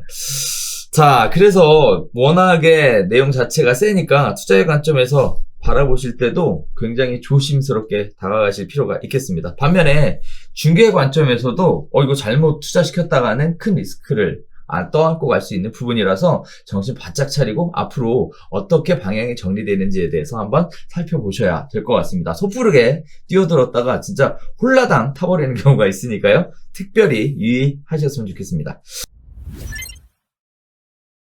자, 세 번째입니다. 변창흠표 공공자가주택 지분 적립형 방식을 도입하겠다라는 얘기가 발표가 됐는데요. 입주한 뒤 지분 늘려가는 형태, 그리고 구체적으로 지역 물량은 확장이 안 돼서 어느 정도가 될지에 대한 이야기들은 계속 나올 것 같습니다. 크게 세 가지 얘기가 나왔는데요. 공공자가주택이라는 것이 과거에 변창흠 장관이 세종대에 있을 때 이야기를 했었던 부분이라고 얘기를 해요. 그래서 지분 적립형 주택은요, 입주자가 초기에 주택 지분의 일부만을 매입한 뒤 살면서 지분 매입 규모를 늘려가는 방식이다라고 하고요. 정부가 이러한 새로운 공공자가주택을 도입하기로 했다고 합니다.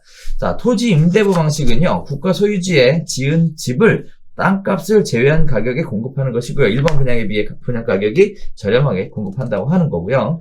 또 세 번째는 환매 조건부는 싼 값에 분양하되 나중에 주택을 팔 때는 반드시 공공기관에 되팔도록 해서 차익을 환수하는 방식이라고 얘기하는데요. 자, 일단 지분 적립형 관련된 부분은 마치 계속 얘기 나왔었던 30년 모기지 상품 같은 이미지가 굉장히 강합니다. 한편으로 보면 분양 아파트를 공급을 하겠지만 굉장히 저렴하게 시장의 문턱을 낮춰주겠다. 거기에 따라 전체적으로 수요자 관심을 좀 가져봐라. 이런 식의 내용인 것 같다라는 생각도 들고요. 또 토지 임대부 같은 경우에는 사실 임대아파트 공급의 하나의 유형이었죠. 하지만 실패했던 사례였는데 없앨 수 없으니까 다시 끌고 온 개념이지 않았을까라는 생각도 들고요. 또 한편으로는 환매 조건부 같은 경우에는 임대아파트 공급을 함에 있어서 분양아파트 공급을 함에 있어서 핵심 지역의 분양가를 꽉 정부에서 붙잡고 겠다 이런 식의 내용을 저는 개인적으로 받았어요. 그래서 핵심 지역의 가격 조절 기능을 위해서 환매 조건부 아파트 얘기를 꺼낸 거 아니냐 이런 생각이 좀 들었는데요. 소장님은 어떻게 생각하셨어요? 지분 적립형, 토지 임대부, 환매 조건부 아파트 이 세 가지는 다 선의로 포장이 돼 있어요. 어떤 선이냐? 네가 돈이 없어? 그래도 싸게 줄게. 우리가 싸게 공급할 거야. 라는 선의로 포장돼 있어요. 근데 사실 이럴 필요 없어요. 대출을 분양은 그냥 해주는데 대출을 장기로 저리로 빌려주고 나눠서 갚어. 그렇게 하면 원래 해결이 될 수 있는 문제를 갖다가 이런 식으로 집을 나눠서 너한테 집에 대한 지분을 나눠서 너한테 넘겨줄게. 또는 너는 토지는 안 넘겨줄 거고 건물만 사. 그리고 토지분에 대해서는 너 월세 내고 살아라. 그리고 내가 너한테 지금 주긴 주는데 넌 딴 데 팔면 안 돼. 나한테만 팔아야 돼. 네가 이걸 온전히 네 걸로 가지려면 몇십 년 있어야 돼. 이런 식으로 비틀어가지고 제도를 만들어 주는 이유는 이게 좋은 것 같지만 제가 선의로 포장되어 있다라고 한 얘기는 하나의 목적 때문이에요. 너한테 내가 집을 팔긴 팔 건데 네가 이걸로 불로소득 얻는 건 원치 않아. 그러니까 천천히 줄 거야. 너는 이 집에 매여 있어야 돼. 나한테 돌려주든가 나눠서 받든가 이런 거거든요. 그러니까 싸게 받을 수 있는 것처럼 선의로 포장이 되어 있지만 사실은 땅을 공공이 개인한테 주기 싫은 거예요. 그게 그 밑바닥에 깔려 있는 그런 제도예요. 왜 이런 일을 하느냐 말씀드리는 것처럼 부동산을 통해서 불로소득을 개인이 가져가는 거를 공공이 원치 않는 거예요. 그러니까 지금 이 정부의 많은 부동산 관련 제도들이 다 그것 때문에 안 되는 거야. 아까 공공주도 정비사업, 공공주도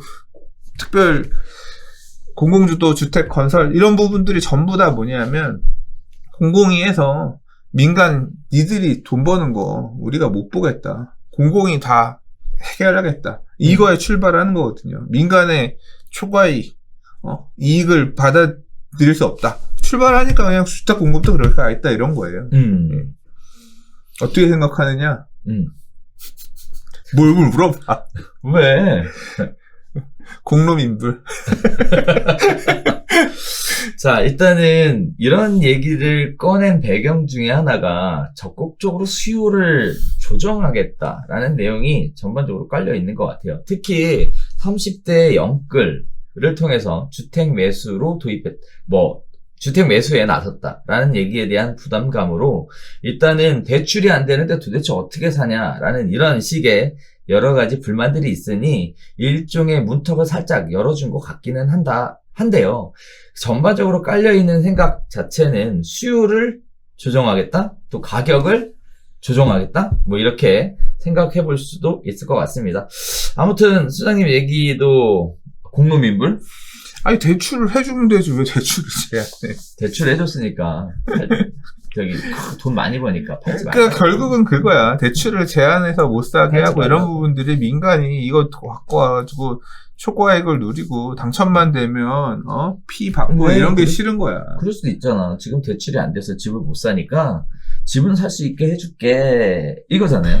집은 살 수 있게 해줄게. 그 다음 얘기가 뭐야? 네가 대신? 이걸로 차익을 누릴 생각을 그렇지. 하지 마. 그것이 결국 대신? 뭐냐면 부동산을 통한 이 모든 사람들의 아파트를 분양받고 싶어요. 이거 하는 사람들의 열망에는 부동산을 통해서 재산을 상승시키고 이런 욕구가 있잖아. 내 집 마련. 그 욕구를 다 부정하는 거잖아. 내 집 마련. 자, 내 집 마련. 내 집 마련. 네. 그것도 선의로 어거지로 욕구를 포장하는 거야. 뭐 가서 그럼 썩비를 사면 되지. 뭘 사? 돈이 없는데 어떻게 사? 네. 자, 이런 부분들이 있어요. 그래서, 공공자가주택과 관련된 얘기가 있었다라는 거 참고하시고요. 뭐, 구체적으로 지역이랑 물량이 얘기가 나오지 않은 상황이기 때문에 지켜봐야 될 것 같습니다. 어쨌든, 오랜 기간 동안에 주장하셨던 내용이라고 하니까 시장에 어떻게 반영이 될지 한번 살펴보시면 좋겠습니다.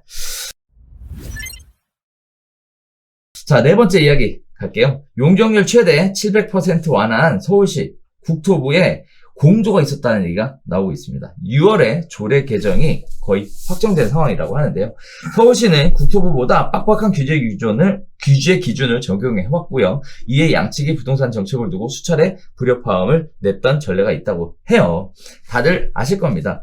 정부가 규제를 대폭 완화하더라도 서울시 자체 도시계획에 들어맞지 않아 절차가 지연될 수 있다는 우려가 굉장히 컸었는데요. 용적률 상향에 대한 계획을 서울시가 과연 받아들일 수 있을까? 김칫국부터 마시는 거 아니야? 라는 내용이 있었음에도 불구하고 이러한 내용들을 불식시키는 치밀한 준비와 계획이 있었던 것으로 지금 보여지고 있습니다. 국민의 불안에 가중하여 양측이 손잡고 국토부가 서울시와 협의를 이뤘다고 하는데요. 서울시도 하반기까지 도시 기본계획을 변경하겠다고 합니다. 자, 거기에 따라서 양쪽 권한을 아주 기가 막히게 좀 나눠서 가지고 있어요. 중앙정부는요, 사실상 개발의 첫 단추인 지구 지정 권한을 갖고요, 실질적인 사업 인허가는 역시 지자체가 갖는 것으로, 지구 지정 단계에서도요, 사전검증위원회 검토에는 지자체의 협의를 할 수 있도록 지자체의 눈치를 보겠다는 얘기죠. 깐깐한 서울시 기준을 크게 벗어난 대책이 과연 할 수 있겠느냐라는 부분에 있어서도 일단은 서울시에서도 관련된 부분들을 임대아파트를 확보하는 형태, 늘어나는 용적률에 대해서 임대아파트를 기부채 하나 받는 형태로 해서 참여하는 것으로 지금 바닥은 잡은 것 같습니다.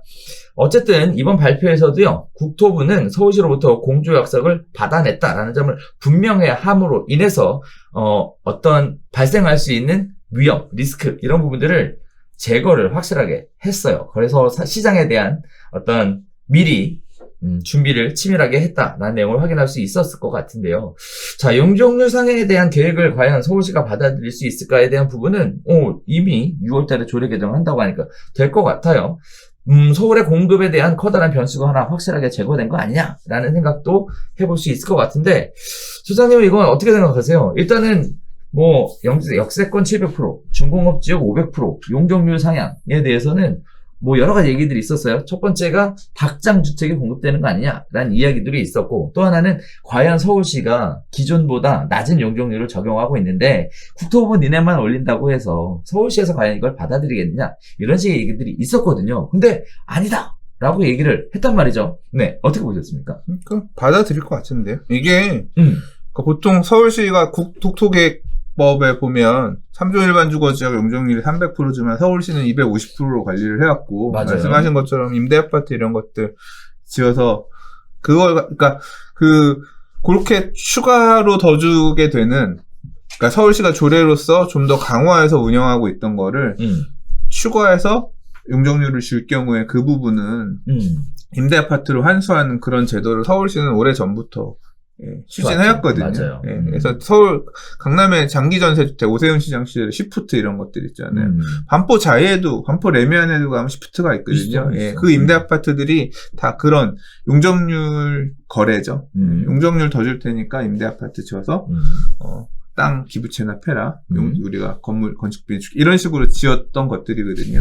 이제 그 방식을 서울시는 계속 해왔습니다. 그래서 뭐 굳이 반대는 안 할 것 같고, 예, 이제 올리게 되면 마찬가지로 어차피 이 지금 임대 아파트 등으로 환수해서 서울시가 운영할 수 있을 그런 임대 아파트를 확보하기 위한 목적을 활용할 거니까 굳이 반대는 안 할 것 같고, 뭐 시장이 결정한다기보다는 이거는 그 시의회 살 건데 서울시 시의회도 거의 다 민주당 많지 않아요? 그래서 거의 통과되지 않아요. 굳이 반대 안 할 것 같아요. 그래서 뭐 의도하는 대로 가지 않을까 싶습니다. 자, 이게 만약에 의도하는 대로 간다면 용적률을 이렇게 엄청나게 올려서 짓다 보니까 제가 가장 우려하는 게 이런 생각은 좀 들어요. 이건 제 개인적인 생각인데 층고의 제한은 여전히 남아있잖아요. 그렇죠. 용적률은 있는데 그렇게 되면 낮고 뚱뚱한 애를 줘야 되는 거 아니에요? 그 날씬하고 늘씬한 애를 짓는 게 아니라 이런 부분들이 도시의 미관을 해친다거나 또는 진짜 닭장 아파트 이런 만들어지는 거 아닌가? 라는 우려도 있거든요. 그냥 역 주변에 벽 치고 있어요. 지금도 이미 하고 있어. 역 주변에 청년주택 이런 것들 용적률 700% 뭐 그 이상으로도 지금 짓는 곳도 있기 때문에 역 주변에 이렇게 벽이 이렇게 쭉 다. 서울이란 데 가보니까 지하철역 주변에 이렇게 벽이 이렇게 쳐져 있어. 건물들로. 그리고 그 뒤에는 되게 웃긴다. 서울에 300개 정도 역이 있는데, 네. 다 벽이 이렇게. 성벽이 있어. 그래서 역에 나오면, 역 들러 거기 나가면, 야, 그래서 되게 특이한 도시다. 그런 얘기 나오겠지. 그렇군. 자, 5번째 이야기 가볼게요. 수도권 광역시의 분양 경기 상승 기대가 올라가고 있답니다. 이번 발표된 주택 공급 확대 정책 영향이라고 하는데요. 뭐 여러 가지 얘기들이 하고 있는데 내용은 그래요.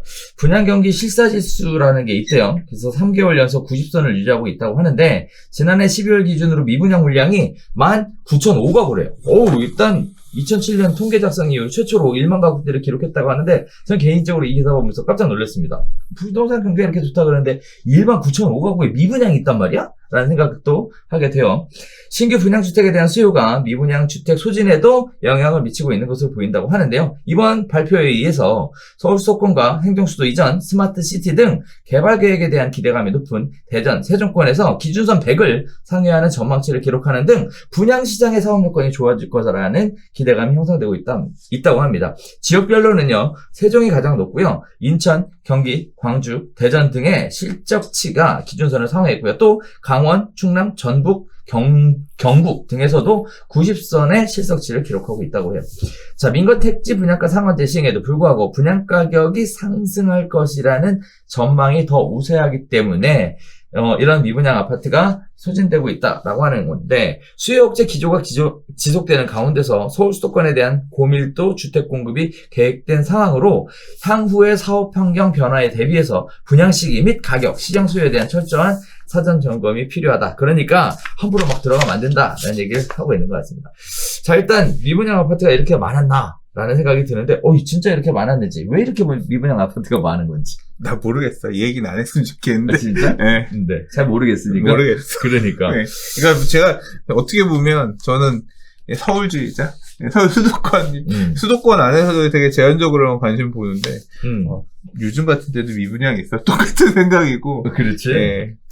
자, 그래서. 그런 흐름이 전국에, 그러니까 수도권 안에서도 막, 좀 이런 데 수요가 있을까 싶은 지역 뭐 그런 데도 짓고 근데 그런 애들도 되게 적다는 얘기인 거잖아요. 그러니까 전체적으로 부동산 시장이 조금 되게 풀려 있다. 예. 사람들의 심리가 집 분양받는 데 있어서 그 어느 때보다 열기가 높다. 안 팔릴 만한 집들도 다 팔리는 그런 분위기다. 이렇게 이해를 하면 되지 않을까 싶습니다. 저는 개인적으로 사실 이 기사를 킥한 건 뭐냐면 첫 번째 시청자분들이 아셔야 될 게 부동산 시장이 뜨겁다 하지만 지역별 온도차가 있다라는 거는 좀 인지를 하셨으면 좋겠어요. 실질적으로 미분양 물량이 이렇게 있다고 하는 거에 또 두 번째 근거는 뭐냐면 우리가 흔히 얘기하는 대단지 아파트 미분양보다는 실제적으로 내용을 파고 들어가 보면 예전에 파고 들어가 본 적이 있거든요. 혹시 투자할 거 있을까 해서 그랬더니 나홀로 아파트라든지 단지형 연립에 대한 미분양이라든지 타운하우스 고가 주택으로 지어진 거에 대한 미분양이라든지 이런 부분들이 굉장히 많이 차지하고 있었다라는 점, 이런 부분들 참고하셨으면 좋겠고, 개인적으로 그래서 그런 세 가지 부분들을 생각을 해보면 이런 부분들이 정말 투자로서의 기회가 있는 것인지에 대한 생각을 다시 한번 해볼 수 있을 것 같아요. 그런 거 있는 것 같아요. 부동산 사기 카페에도 이런 미분양 아파트들 털고 싶은 분양팀 직원들이 컨택 많이 해오거든요. 그렇구나. 광고 좀 하게 해주세요. 막 이러면서 많이 컨택들을 해오는데, 아, 이런 데도 지금 집을 짓고 있구나. 그러니까 그런 물량들이 미분양으로 있는 거구나. 맞아. 그러니까 서울 수도권 아니라 지방에 막 이런 곳들, 예, 그런 데들인 것 같아요, 보니까. 맞아요, 네. 맞아요. 그리고 저도 깜짝깜짝 놀란 게 있어요. 저희도 이제 우리 회원들이 있는데, 이제 제가 제일 놀랬던 건 뭐냐면은, 도시가스가 안 들어오는 집 있잖아요. LPG로. 그래서 난방까지 다. 어우, 이 집이가 장난이 아니더라고요. 미분양 될 것 같더라고, 진짜. 그건 완전 도시가스가 안 들어가는 지역이면, 네. 좀, 아니요, 경기도. 경기도인데도 그렇더라고요. 연립주택 빌라? 그렇지. 일종의 타운하우스를 빙자한 빌라인 거지. 그건 그래요. 경기도 쪽에 그런 타운하우스 이런 지역들 같은 경우는 난방이나 이런 게 집 뒤에 이렇게 해가지고 가스 커다란 거 몇 개 통 이렇게 들어. 그런 데들 많이 있어요. 맞아요. 아니, 탱크가 어마어마하게 큰 게 있다든지. 이런 것들까지 포함한 미분양이니까요. 이제 흔히 생각하시는 것처럼, 우와, 미분양 얼마나 많다. 이렇게 보실 게 아니고, 또 하나는 이런 기사를 낸 이유가 결국 이제 미분양 털고 싶어서 낸 거 아닐까? 시장 상황에 대해서 미분양이 어느 지역 어떻게 세세하게라기보다는 전체 흐름을 짚는 데 있어서는 지금 처음이라는 거 아니에요. 2007년 통계 작성 이후 처음으로 미분양이 10,000 가구대 2만 밑으로 떨어졌다는 얘기인 거니까 유례 없이 호황이라는 얘기인 거잖아요. 네. 자, 6번째 이야기, 마지막 이야기입니다. 매매가보다 비싼 전세가가 시장에 지속적인 문제를 일으키고 있습니다. 수도권의 갭 투자 기획 파산에 대한 주의보가 내려졌다는 내용인데요. 여러분의 집도 안전하지 않을 수 있겠습니다. 자, 전세보증금을 돌려줄 수 있다는 집주인 말만 믿고 이사갈 새 집을 구해서 계약금을 걸어뒀는데요. 집주인이 보증금은 돌려주지 않고요. 고의로 집을 경매에 넘겨서 문제가 됐다고 해요. 수도권 주택시장의 매매 가격 상승세와 전세 대란 속에 이른바 갭투자 기획 파산 위험이 잠재된 이상 거래가 끊이지 않고 있어서 주의를 요한다고 하는데요. 갭투자 기획 파산이라는 내용은 전세 보증금과 매매 가격이 같거나 오히려 보증금이 더 높은 거래를 통해서 주택을 대량 매입하고 고의적으로 파산해서 세입자에게 피해를 주는 방식의 신종 사기 수법이라고 합니다. 최근 서울에서도 아파트 상승에 이어서 빌라 가격이 엄청나게 상승한다는 얘기들이 계속 나오고 있죠. 빌라 매매 가격 상승보다 더 빠르게 가파르게 오르는 게 이제 전세 가격 상승이에요. 자, 임차인과 전세 계약을 맺고 한두 달 뒤에 전세가보다는 비싼 매매 가격으로 계약을 이루어서 정상 거래처럼 보이는 경우도 있을 수 있다고 하는데 실제 시세는 그게 아니다라는 게 이 내용의 핵심입니다. 빌라 등 연립 다세대 주택을 최소 30채 이상 소유한 다주택자가 매매 거래에 준하거나 더 비싼 값의 전세 계약을 맺은 뒤에 90일 이내에 주택을 매매한 거래들이 굉장히 많아요. 그래서 파악해보면 서울 강서구가 가장 많고요. 구로구, 금천구, 양천구, 은평구, 경기 지역은 부천이 가장 많고요. 안양, 고양, 파주, 군포, 인천은 부평이 가장 많고요. 남동구, 서구, 미추홀구, 계양구, 순이라고 하는데 특히 인천에서 이런 사례가 최근 계속 늘어나고 있다고 합니다. 내용 자체는 보시는 표에 있는 것처럼 실제 거래보다 비싼 가격으로 임대를 놓고요. 그리고 거기에 따라서 매도를 하는 건데 이 매수한 사람이 이제 보증금을 돌려줄 수 없는 수준의 사람이 매수하게 되는 케이스예요. 이거 관련돼서 사실 계속 얘기 나왔었던 거잖아요. 임대사업자 등록을 해서 주택을 몇백 채씩 갖고 있었고 그런 부분들이 나중에 뭐 필리핀으로 도망갔다. 뭐 이런 식의 이야기들이 다양한 매스컴에서 발생이 됐는데 최근에 빌라 가격이 올라가고 또 빌라의 전세 가격이 올라가면서 그리고 또 특히 관심을 많이 못 받았었던 지역들에 대해서 이런 부분들이 문제가 생기는 것 같아서 주의해야 될 것 같은데 세입자는 전세 계약 종료 그리고 전세금 반환 시점에 대해서 이런 사실을 알게 되니까 주의해야 될 것 같고요. 중개업을 하시는 분들도 이런 매물이 문제가 될 거라는 걸 알면서도 이 거래하시는 분들이 진짜 있을까라는 생각이 드는데 제가 개인적으로 볼 때는 제가 아는 거는 컨설팅 업체들이 중개업이라는 일종의 탈을 뒤집어 쓰고 이런 식의 일종의 작품들을 만들어내는 경우들이 있으니까 주의하셔야 될 것 같습니다. 세입자가 경공매를 당해도 보증금 전액을 되찾기 어렵기 때문에 애로사항이 참 많다고 하는데 손실에 대한 것은 주택도시보증공사 같은 곳에서 이제 책임을 지고 있다고 해요. 반면에 공인중개사 입장에서도 세입자가 전세보증금을 다 반환받지 못하는 경우 일정 부분 책임이 있는 것으로 나오고 있습니다. 자, 이런 문제가 왜 생기는 걸까에 대한 얘기 계속 했었던 얘기라서, 네. 그리고 PD수첩 이런 데서도 되게 나왔던 얘기고, 별별 수다에서도 우리 얘기했었던 얘기고, 결국은, 그러니까 이런 식의, 그러니까 주택 가격보다 높은 전세 가격으로 전세를 놓은 다음에 소유자를, 그냥, 소유자 명의자를 찾아가지고 씌운 다음에, 장난치는 이 사기치는 이런 행위들이 반복되어 왔었고 특히 뭐 강서구라든가 아까 지금 이런 지역들 많은 수백 채 갖고 있는 집주인들 뭐 빌라를 동으로 가서 이런 식으로 명의만 갖고 가는 그런 사기꾼들이 있었고 이제 그 내용을 지금 반복해서 얘기하는 거예요. 지금 이런 사기 사건이 지금도 앞으로 막 많이 이런 갭 투자를 하고 있는지는 모르겠어요. 왜냐하면 과거와는 달리 그렇죠. 이제 종부세라든가 보유세 부담들이 이게 커지고 그래서 이렇게 지금도 하는지는 잘 모르겠으나, 그러니까 이게 지금 이런 사고 사례들이 작년, 재작년 막 나오기 시작하면서 엄청 사회적으로 이슈가 됐었거든요. 네네. 자, 그래서 그 당시에도 우리 별별수다에서 또는 부동산 TV에서 저희가 뭐 이런 기사 읽을 때마다 항상 드렸던 말씀이 임대인이 주택을 몇 개 갖고 있는지 세입자가 알 수 있어야 된다. 제도적으로 좀 보완이 됐으면 좋겠다. 제가 만약에 세입자 입장이라면, 이 건물, 지금 제가 들어가는 집의 주택 소유자가 다주택, 이런 임대사업을 이렇게 전문적으로 하시는 분이에요. 라고 하면 저는 안 들어갈 거예요. 그러니까 애초에 되게 이런 리스크, 위험을 안고 있는 것이. 또는, 근데 하긴 그냥 들어갔는데도 그런 전세 끼고 서로 매매를 해버리면, 그다음 방법이 없는 거죠. 그렇죠. 네, 그냥 넘어가요. 그런 경우를 대비해서 일단 그렇게 대비를 해야겠다.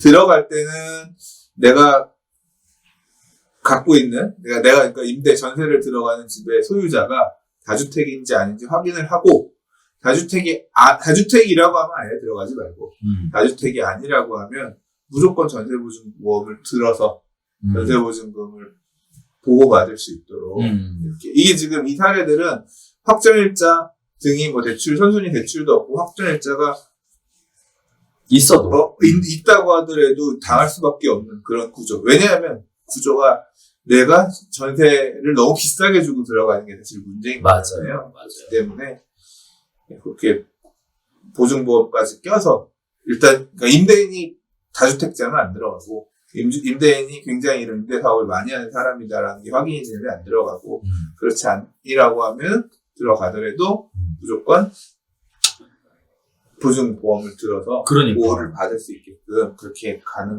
방법밖에 없을 거예요. 그래서 이 기사를 사실 왜 픽했냐면 지금 전세 가격이 계속 올라가고 있잖아요. 올해도 지금 계속 상승할 것으로 예상되고 있는 상황에 이런 얘기가 다시 나오면서 또 다른 피해 사례가 발생할 것 같아서 사실 우리 미리 짚어보는 개념으로 사실 다시 가지고 나왔는데 지난해 전세보증금 위반한 피해액이 6,468억 원이래요. 전년도보다 400억가량 늘었다고 하니까 굉장히 심각한 것 같아요. 이런 부분들이 누군가에게는 전 재산이잖아요. 그래서 본인이 들어가려고 하는 집이 선순위에 뭐 세입자가 있느냐, 그다음에 선순위에 근저당이 있느냐 이런 걸 확인하는 것도 당연하겠지만 시세에 준해서 과연 어느 정도 포함하고 있느냐 이런 것도 한번 꼼꼼하게 확인해 보시고 또 하나는 선생님이 얘기하셨던 것처럼 주택도시보증공사 같은 곳에 보증상품 가입하시는 것도 좋을 것 같습니다. 자, 이렇게라도 해야 세입자 자체는 보호를 받을 수 있는 부분이라서 보증료 무서워했다가 전재산 날릴 수 있으니까 이런 분들 하셨으면 좋겠고, 마지막으로 중개업자가 마치 다 이렇게 하는 것처럼 이야기를 하는데 일정 부분 있어요. 네, 그거를 부인하진 않겠습니다. 다만 지나치게 이렇게 돈벌이 위주로 누군가에게 피해를 줘가면서 돈을 버는 게 정말 바람직한 방법인가에 대해서는 진짜 비관적이고요. 정말 욕해주고 싶습니다. 네, 이건 아닌 것 같고요. 자, 다음에 또 하나는 대부분의 컨설팅 업자들이 이런 부분들을 해요. 그래서 연세 많으신 자격증만 있는 사람들의 명의를 빌려서 이런 식으로 이용해 먹는 경우들이 발생을 하기 때문에 실제 개업공인중개사가 누군지에 대한 부분들도 계약하시면서 꼼꼼히 챙겨보시는 게 필요할 것 같습니다. 자, 오늘 별별 수사는요, 이번에 발표된 3080 공급 대책을 기준으로 쭉 이야기를 나눠봤는데, 수사님, 얼굴 색깔이 시작할 때는 하얗더니, 지금 다시 정상으로 돌아오셨네요. 이제 안 하고 싶어. 왜요? 좀 이렇게, 너무 말을 하는 것 같고. 아니, 이렇게 속 시원하게 얘기를 하면 좀 시원해지는 기분 없어요? 안 하는 게 좀. 말한다고 달라지는 게 없어서. 괜히 미움이나 받지. 아이, 그럴 리가. 한편으로는, 동감하는 분들도 계실 거예요. 시청자분들 중에서도. 네. 그래서 그렇게 생각하면 될 것 같고요. 각자 의견은 다 다른 거니까. 한편으로는 개인의 의견일 뿐이지, 이걸 가지고 서로의 의견을 나누는 식으로 생각해 주셨으면 좋겠고, 그걸 감정을 담아서. 근데 좀 선을 넘어서, 이렇게 자꾸 목을 조여오는 이런 부분들이 좀 많은 것 같아서, 각자 도생의 시대인데, 잘 살아남아야 되는데, 이건 좀 넘어가지 않나 싶은 부분들이 자꾸 이렇게 훅훅 밀고 들어오니까, 제가 좀 더 민감하게 됐던 것 같아요. 자, 그나저나, 이제 다음 주는 설 명절이더라고요. 네. 이번 설에는 집에서 보내실 거죠? 잘 모르겠는데요. 왜요? 어디 못 가잖아요. 그래요? 이번 설까지. 네. 그래요? 집에 있어야 돼요. 네. 그래서 우리도 아무것도 안 하고 집에서, 네, 열심히, 가족들과 함께 게임하기로 했습니다, 오락기. 네. 이제. 자, 아무튼, 명절까지 거리두기 제한이 계속 시행된다고 하니까요. 아무래도 보고 싶은 가족들 못 만나시는 분들도 많으실 것 같아요. 네, 그런 부분들이 좀 안타깝긴 하지만 어쨌든 슬기롭게 잘 넘겨야 되는 게 더 중요하지 않을까 싶습니다.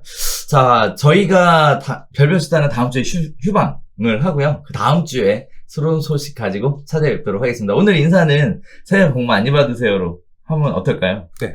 알겠습니다. 자, 둘, 셋! 새해 복 많이 받으세요.